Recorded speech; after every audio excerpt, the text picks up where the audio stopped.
Hey everyone, this is Peter from Tabletop Gaming Guild, and today I'm taking you through a preview of the One Ring 2nd Edition RPG by Free League Publishing.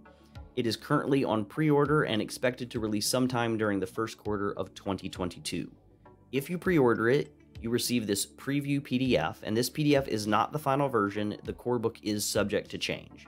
So I will try not to geek out too bad, but I absolutely love everything J.R.R. Tolkien created in his world and his writings. And ever since I heard Free League was going to be releasing this game, I've been on the edge of my seat.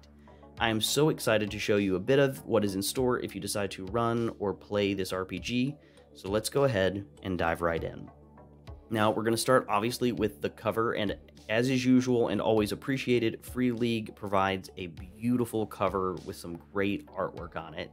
We have a small group of adventurers made up of a hobbit, a dwarf, a man, and what might possibly be an elf, seemingly locked in combat. And then there is a silhouette of the Dark Lord Sauron hovering above and behind them, and we have these red arcs coming down from the silhouette. I'm assuming, kind of to embody the One Ring, but then also, if you look, there's kind of this white light shooting up in the middle between the adventurers and in front of the silhouette of Sauron, and it almost makes the circle and that white light reflective of the eye of Sauron as well. So I think it's kind of doing double duty there, and this piece of artwork is fantastic. So great job, Free League Publishing, in getting this piece of artwork for the cover of the book. After the cover, we dive into the end pages, and in the end pages, we have a 2-page view. I'm going to go ahead and pull up that, where we see a full 2-page map of Eriador.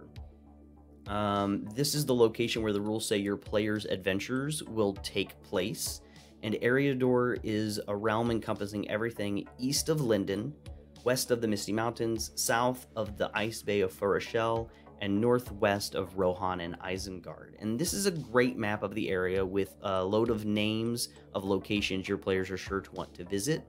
If you look kind of right in the middle of the map, you'll see the Shire, and just above where it says the Shire, you'll see a little teeny illustration of Bag End with the word Hobbiton above it. So anybody who is familiar with Lord of the Rings or The Hobbit, you'll know that is where Bilbo Baggins is from, Frodo, all the hobbits in that Hobbiton area there.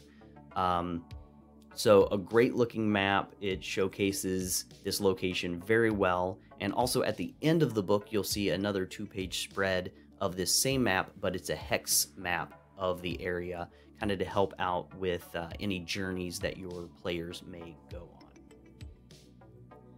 All right, we're going to jump out of the 2-page view back into a 1-page view.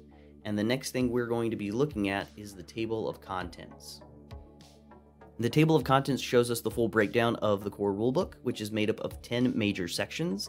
And a quick side note, the different sections of the table of contents are linked, giving the reader the ability to click and jump directly to the portion of the rules that they want to read. So if you hover your mouse cursor over the different areas of the table of contents here, you'll see that it becomes a little hand pointing at the different sections. And if I click on that, I can jump right to the section I want to read. And you would think that this would be like anytime somebody creates a PDF that they would do that.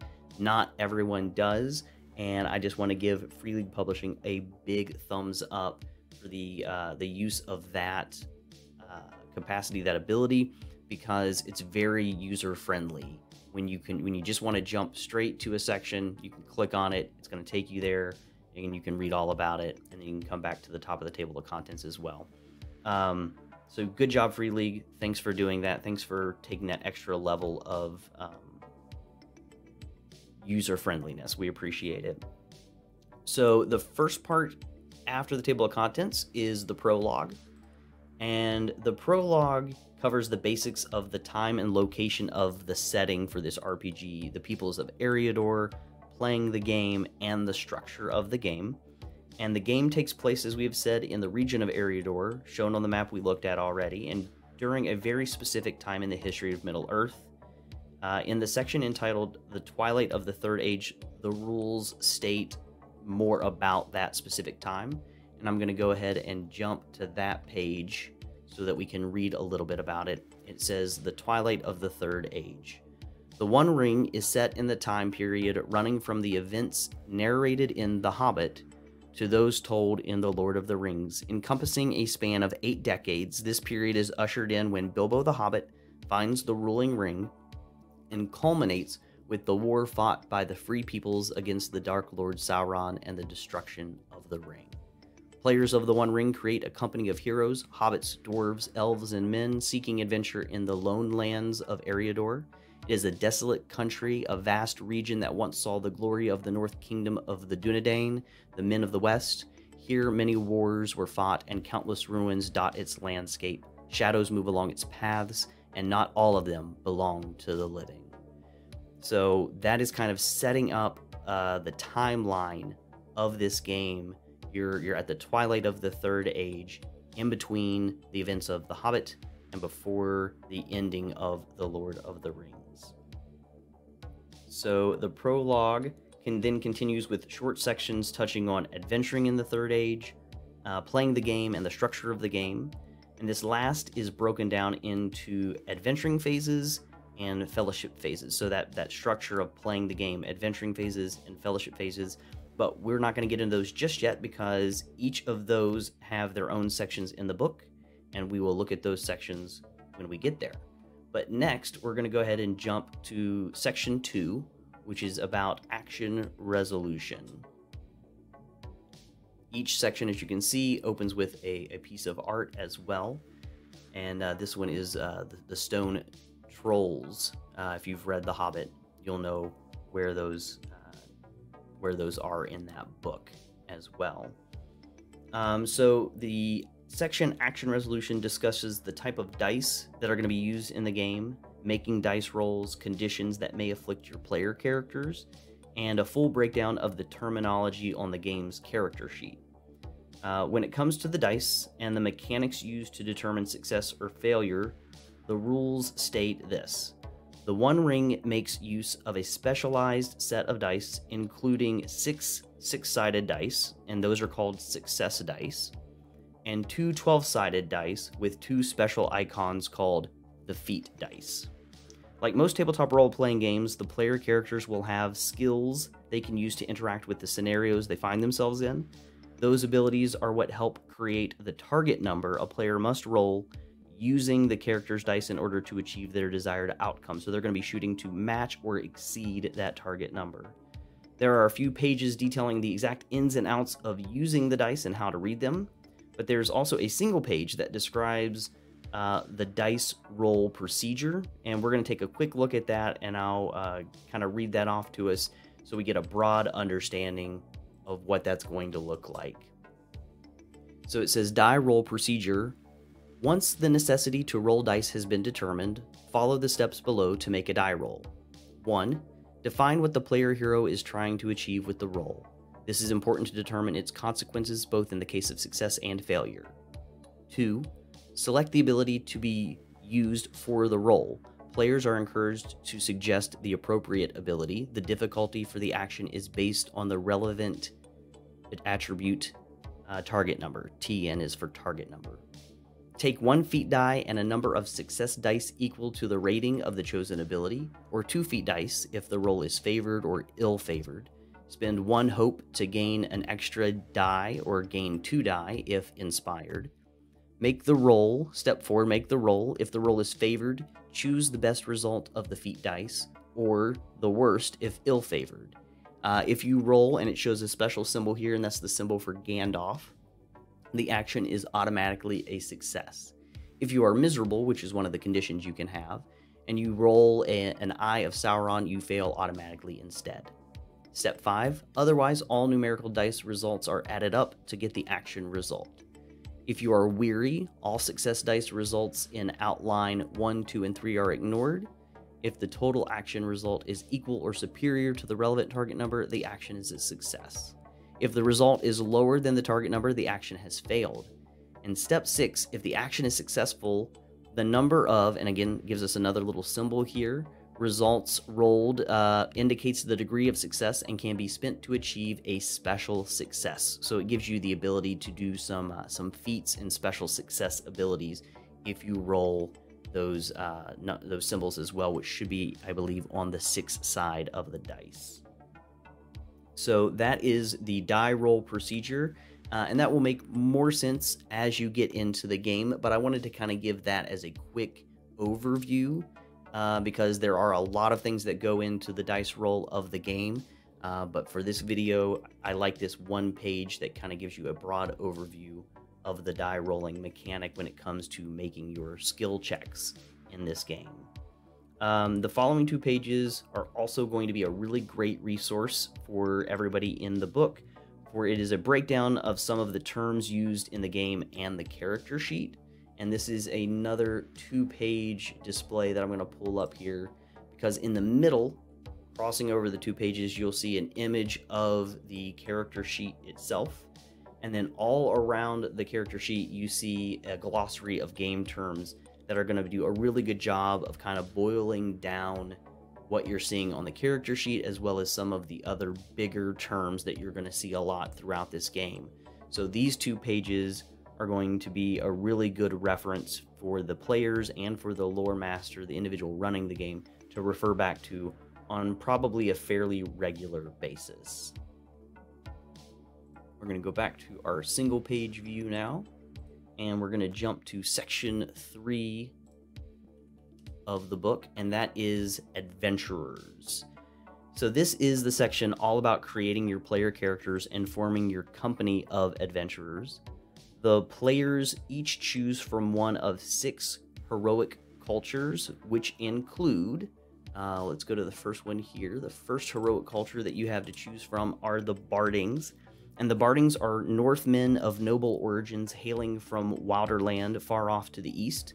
They rebuilt their city of Dale from its ashes after the slaying of the dragon Smaug, and they earned a new prosperity trading with nearby kingdoms of elves and dwarves.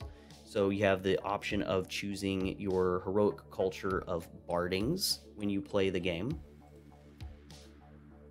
You can also choose from Dwarves of Durin's folk. The dwarves are an ancient and proud folk whose customs and traditions are mostly unknown to outsiders.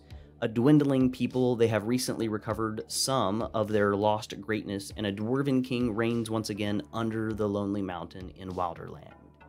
So you have the option of choosing the Dwarves of Durin's folk as your heroic culture. After that, you have the choice of the Elves of Lindon. The fair folk of Eriador have dwelt in the Westlands since before the drowning of Beleriand. They are all members of the Firstborn, displaying a wisdom beyond the reach of men. They rarely leave their sanctuaries in the Grey Havens, for these are their fading years. So you have the option of choosing to play one of the Elves of Lindon as your heroic culture. Next, we have the Hobbits of the Shire. Hobbits are a small and merry folk possessing a love of time-honored traditions and respectable ways, and a strong dislike for anything out of the ordinary. If hobbits had their way, the days would go by in an unchanging world, as they have since anyone can remember, at least in their land, the Shire. So you can choose to play as a hobbit, which obviously a lot of people are probably going to want to do, seeing as those are some of the well-known characters. So heroic culture of the Hobbits of the Shire. Next, we have the Men of Bree. The inhabitants of the Bree land and its 4 villages lying about Bree Hill are the descendants of the ancient people that first dwelt in the region known as Eriador, the Lone Lands. Few have survived the turmoils that have ravaged the area, but they are still there now. So you can play as one of the Men of Bree.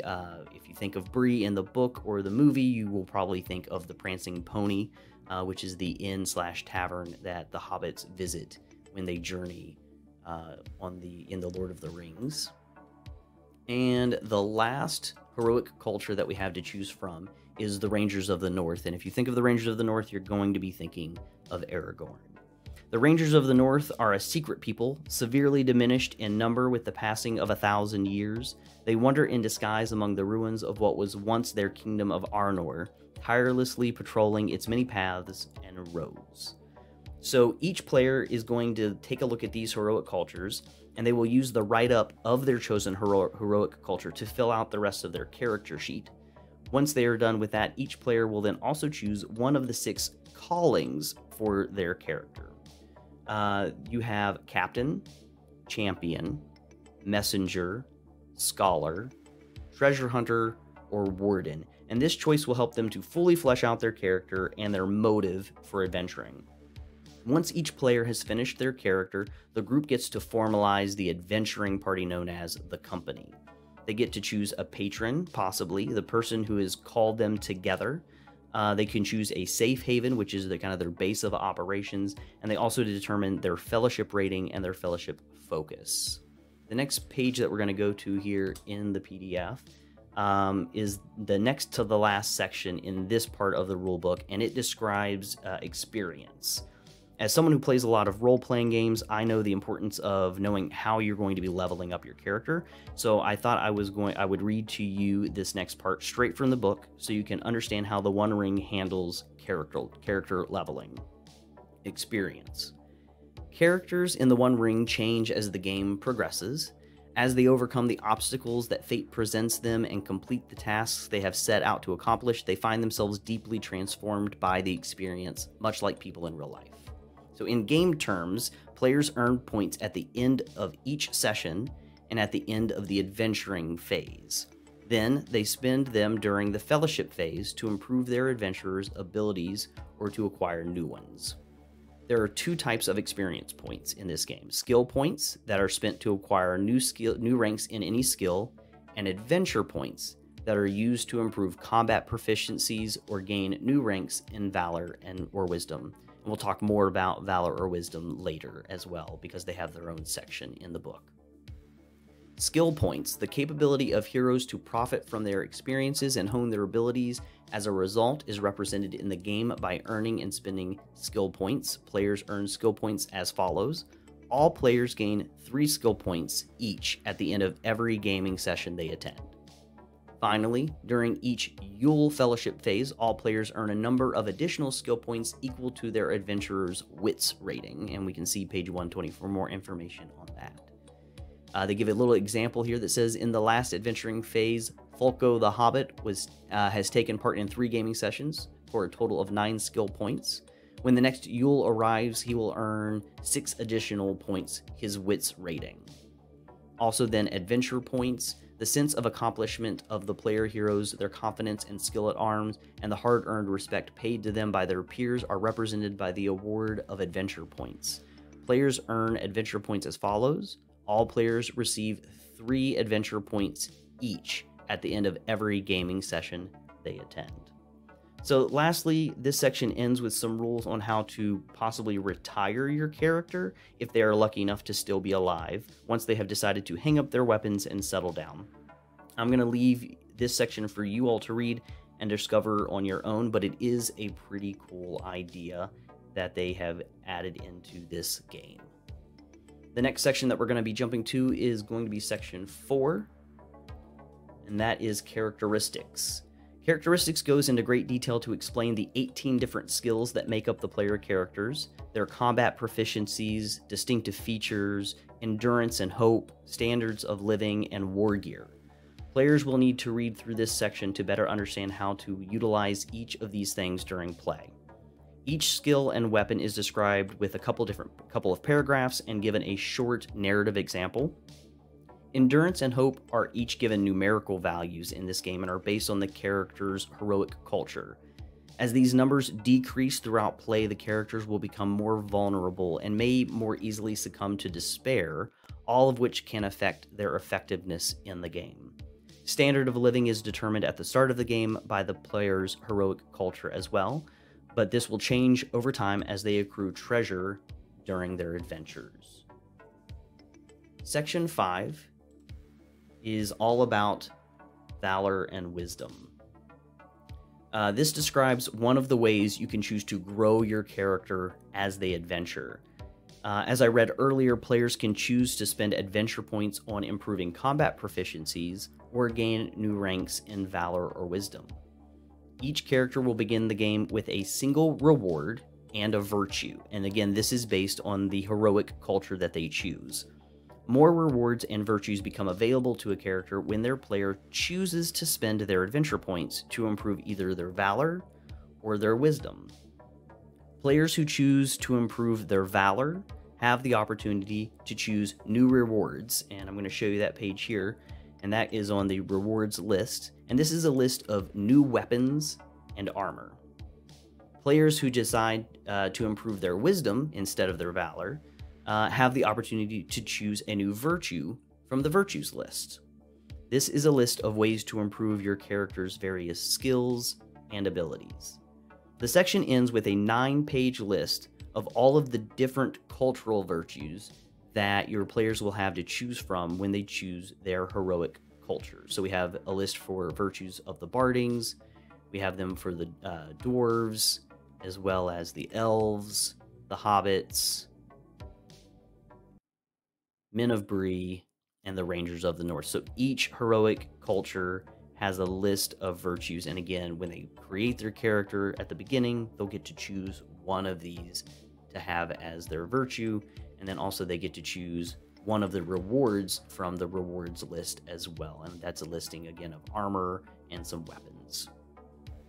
So that's the section on valor and wisdom, again a way for your player characters to upgrade throughout the game. Next, we go to a section all about adventuring phase. So the adventuring phases of the game is just one of the 2 parts that this game is broken down. There's the adventuring phases and the fellowship phases.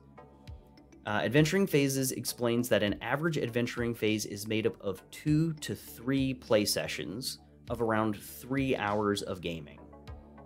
These sessions are made up of varying challenges for the adventurers. There could be combat versus marauding orcs, there could be a council where the players engage in an important social encounter, or there could be a dangerous journey across the wilderness. A session may also be made up of a mix of these challenges as well. There's a very thorough description on how to play out each of these types of encounters, including the rules for combat, weapon damage, armor, useful social skills for councils, and an interesting set of game mechanics to make journeys a little bit more engaging and narrative. I know that some games struggle with how do you make journeying interesting just across an open landscape, or how do you include some small encounters during the journey so that it doesn't take away from the game, but it does still seem important. And this has a very interesting set of mechanics to do that. But due to the complexity of these rules, I will not be going over all of them in detail now, but I am very intrigued by the combat and the journey specifically, as they are vastly different from anything I have run or played previously. Section 7 follows up with the second part of how we play the game, and that is the fellowship phase. So fellowship phase is how the One Ring handles the idea of downtime, the period in which the characters are not actively engaged in an adventure. They may be spending a week, a month, or even longer in between adventures. This is the time when players get to upgrade their characters by using the skill points and adventurer points that we talked about earlier, but it is also done with some narrative. It is more than just changing the numbers on your character sheet. It is still done as a group. It can be done at the end of one adventuring phase or before the next, and each player describes how their character changes. On this page here, the fellowship phase is laid out in 4 steps. Step 1, we're going to set a duration. Step 2, choose a destination. Step 3, perform updates. And step 4, choose undertakings. So setting a duration is the company deciding on how long they will be resting for, how much time is going to be in between the one adventure phase and the next. Step 2 is to choose a destination for this rest, and the company is going to decide where they're going to be resting. That could be their base of operations, or it could be another location where they could be resting.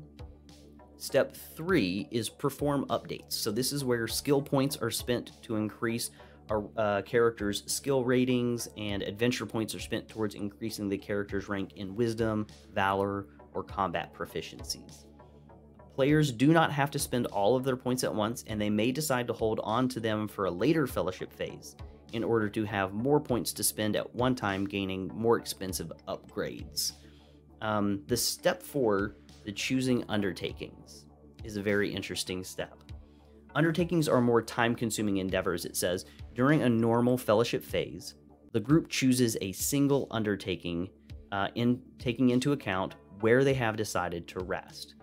One example undertaking is gather rumors. I'm going to go there real quick and read that off to you. This is one undertaking that the Fellowship could decide to do, and this is going to benefit the group. Gather rumors. When they appeared, they brought news from afar and told strange, forgotten tales which were eagerly listened to. News of strange things happening in the world are multiplying with every passing year. Tidings of a gathering darkness, of distant wars, and of the flight of the elves. Vague legends and old songs are proving to be more than just children's stories. Player heroes gathering rumors try to separate facts from fireside tales, and to gather stories that may prove useful in their adventures. Choose this undertaking to receive a rumor from the lore master. A rumor can be a story about an individual, a place, or a coming event, pointing specifically to something that the company can explore, prevent, or aspire to achieve. Otherwise, a rumor can be something specific that the player hero is inquiring about and directly related to the current adventuring circumstances of the company. It also states here, a company, including a warden, can choose this activity as a free undertaking. That comes into play because after the group has finished this undertaking, they may also choose one more undertaking at the end of the Fellowship phase, selecting it among those that are listed as free based on the callings represented among the player heroes. So during a regular Fellowship phase, there will be two undertakings. One that the group is going to decide on together first, and then after that, they can choose one more undertaking, but it has to have that line at the end mentioning that it's a free undertaking, and the company has to have somebody who has the calling listed there. So again, for gathering rumors, you have to have somebody in the group who has chosen the calling warden. So you'll have during a regular Fellowship phase, two undertakings happening there. But according to the game, there are approximately 3 Fellowship phases per game year. Whether this is true or not in your game, the last Fellowship phase of the year coincides with Yule time, so the Yule festivities, giving the characters the opportunity to return home and spend the Fellowship phase with their family. So they'll actually be breaking apart. The Fellowship will break apart during the Yule Fellowship phase for a period, and this reasoning gives them a chance that each of the group members get to do their own undertaking. At the end of the Fellowship phase, each player character will have been upgraded, possibly with better skills, new weapons or armor, and more, and now they are ready to continue to the next adventuring phase against greater odds. Section 8 is the Lore Masters section.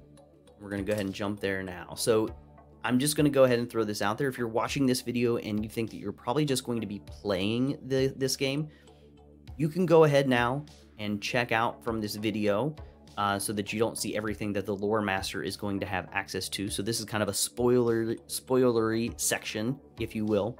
So I just want to give everyone that quick second there. If you're just going to be playing the game, you don't think you're going to be running it for anybody, you can go ahead and call this the end of the video, because everything from here on out is all for the Lore Master, that individual who will be running the game for everyone. All right, so if you're still here, I'm assuming you're somebody who's going to be a Lore Master. You want to run the One Ring for your friends. And this section is all about empowering you, the individual who is running the game, for the rest of the players. There are tips on running scenes, how to handle character failure, how to set skill tests, and how to run non-player characters, and more. There is a section on the shadow, which discusses shadow points, and that's the game mechanic that represents the stress that is on the characters as they fight against the shadow's will. Also covered here are adversaries, the bad guys that you are going to be running against your players in combat. I'm going to go ahead and jump to that part of this section real quick so we can see some of those. We have here stats for evil men. You have the hostile southerners. We have ruffians. There's footpads and ruffian chiefs, highway robbers, and you'll see that each of these have their own little stat blocks and abilities for you to use when running them. We have a section for orcs. We have great orcs, an orc chief, orc bodyguards, orcs of the north, goblin archers, chieftains, orc soldiers, and guards. And then we have trolls. I love this piece of art. This troll is ferocious looking. So there's cave trolls and cave troll slinkers and great cave trolls, stone troll chiefs, and then we have the undead as well. There's wights, barrow wights, if you remember from the books. There's a section where we have a barrow wight as well. Wraiths, marsh dwellers, and then we also have wolves of the wild. And so those are the stats that we are given in the Lore Masters section for running characters against our players in combat. And I am sure as this game continues to come out with different products, we will get more of these as well. So there is a section after all of this as well on treasure. And the characters may come across treasure in their adventures, obviously. There's portions about marvelous items, famous weapons, and even cursed items as well in this treasure section. And the last for the Lore Master here are the rules for the Eye of Mordor. These are rules that help the Lore Master to determine how much of the Dark Lord's attention has the adventuring party garnered through their actions. If they gain too much of his attention, the Lore Master is given the Hunt. And the Hunt is a set of rules. It's a set of rules to possibly increase the difficulty or the group's tasks, or even introduce what the game calls a revelation episode. So we're going to jump in and take a look at one of the revelation episode examples that they give us here in the book as well. So here we'll see examples of revelation episodes, and the one I'm going to read is Out of the Frying Pan. It says here that all actions concerning the resolution of a chosen situation inexplicably prove harder. So all skill rolls during this situation lose 1 die from their skill rolls. For example, all rolls made with the length of a journey's leg, or for the entire next encounter. So everything is going to get a little bit harder. Every time someone's going to roll one of their skills, they get 1 less die to roll to possibly succeed. And again, that is all about how much attention they're drawing from the Eye of Mordor, from the Eye of Sauron. Well, that's Section 8, the Lore Masters section. And after that, we jump into Section 9, which is the world that we'll be playing in. As the Lore Master begins to envision this game they wish to place before their players, this section will help them understand the different areas of Eriador. There are descriptions of 16 different locations and NPCs that might be run across, and even a table to roll on describing who might be sitting in the Prancing Pony, or events that are happening in the Prancing Pony, and so much more. This section is going to be invaluable to the Lore Master as they decide to set up different aspects of their adventure. So you're going to get a section on Breeland, all those places that we saw on the map of Eriador. We see here a little information about Barnabas Butterbur, who is the proprietor of the Prancing Pony. There's going to be a lot of different things in this section that you're going to want to use to build out your game. And again, that's Section 9, the world. Well, the last section of the book is Section 10, and that is the appendix of the book. And in the appendix, we have a few things. There is a description of landmarks and some of the patrons who may want to bring your adventuring party together on a mission. So some of the patrons that you may see, there's Balin here, there is Bilbo Baggins, Gandalf the Grey, and of course, none other than the one I'm probably most excited about is Tom Bombadil and his wife, Lady Goldberry. And then there is even a section after the landmarks here called the Star of the Mist, and this is an adventure that you can utilize to start your game or to drop into your game wherever you would like. Alright everybody, and that is my preview of the One Ring 2nd Edition by Free League Publishing. I'm going to go ahead and wrap it up just by jumping to the end of the book here to showcase to you that map that I told you in the back of the book It is a 2-page view of Eriador again, but it is now a hex map, and so you can use this in the game as part of for the journey sessions, so that you can measure out how far it is, the distance for them to travel. It also breaks it down into areas: the free lands in green, the wild lands in yellow, the dark lands in orange, and impassable terrain as well in dark, and then some perilous areas they've got kind of outlined in red and with some numbers. And so you'll be able to read through all of that, utilize that for your journeys. But like I said, that is the end of my preview of the One Ring 2nd edition by Free League Publishing. I'm super excited to get to run this and to play it with some friends sometime, hopefully in the near future. Don't forget that if you pre-order this book, you receive this preview PDF, and the PDF, again, not for sure the final version. The core book is subject to change still. And this has been Peter with Tabletop Gaming Guild, and I just really hope you enjoyed the video. I hope you're excited to eventually run the One Ring for your friends or to play it as well. Hope you found the video useful. If you did, give it a like and subscribe to our channel for more great gaming content. You can also check out our website at tabletopgamingguild.com, where you can listen to our podcast and see some of our top 10 favorite game lists. But yeah, thank you guys for watching, and until we talk again, keep on playing games.